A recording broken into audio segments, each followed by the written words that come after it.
My name is Megan Edelman. I graduated in 2011 from the University of Pennsylvania. My major was English with a focus on Renaissance studies, and my minor was theater arts, and I'm originally from Philadelphia, Pennsylvania. I will be portraying Susan B. Anthony as part of the Upstairs Downstairs program at the Ebenezer Maxwell Mansion in Germantown. It's a program that deals with Victorian women in Germantown and also in other parts of the world and the area, and it's a reading of the Declaration of the Rights of Women of the United States that she read on the 100th anniversary of the nation on July 4th, 1876 on the steps of Independence Hall. So Susan B. Anthony was, well, the major thing from Susan B. Anthony is she was a leader of women's suffrage during the 19th century. So she was born to a Quaker family in Rochester, New York, and she grew up believing in equality for everyone, and very much in good Quaker fashion.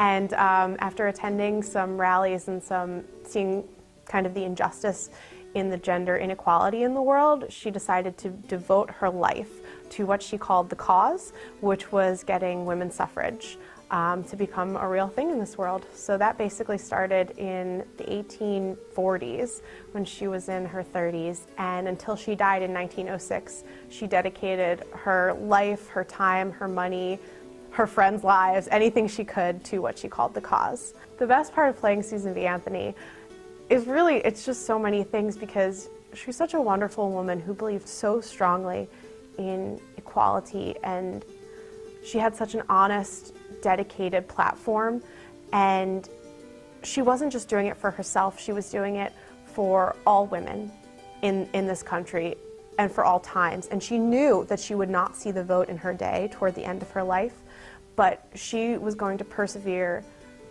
until she couldn't stand, until she couldn't breathe, until she couldn't talk anymore. Her last public words were, "Failure is impossible."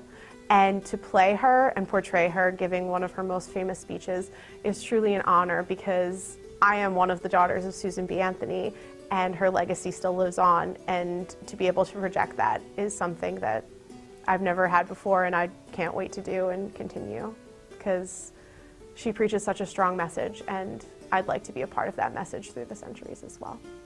So I'm going to tell you a little bit about this red shawl. So Susan B. Anthony, over her decades and decades of work toward women's suffrage, gave many, many speeches, traveled the country, even traveled internationally, and she became a very recognized symbol of women's suffrage, as did this red shawl that she wore. In fact, in one convention in 1898, she decided she was going to wear a white shawl in its stead, and so she got to the location of the convention, and she received a note from one of the reporters that said, "No red shawl, no report." So she sent back to her hotel to get the red shawl to replace the white one. And when she put the red shawl on, the entire audience clapped, because they knew she was going to get up there and do her thing. And it's just a true symbol of her passion, I think, hence the red shawl.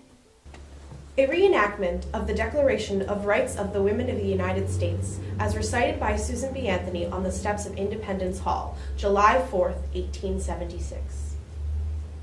While the nation is buoyant with patriotism, and all hearts are attuned to praise, it is with sorrow we come to strike the one discordant note on this 100th anniversary of the nation's birth. When subjects of kings, emperors, and czars from the old world join in our national jubilee, shall the women of the Republic refuse to lay their hands in benediction on the nation's head? Surveying America's exposition, surpassing in magnificence those of London, Paris, and Vienna, shall we not rejoice at the success of the youngest rival among the nations of this earth? May not our hearts, in unison with all, swell with pride at our great achievements as a people? Our free speech, free press, free schools, free church, and the rapid progress we have made in material wealth, trade, commerce, and the inventive arts? And we do rejoice in the success thus far of our experiment of self-government. Our faith is firm and unwavering in the broad principles of human rights proclaimed in 1776, not only as abstract truths, but as the cornerstones of a republic.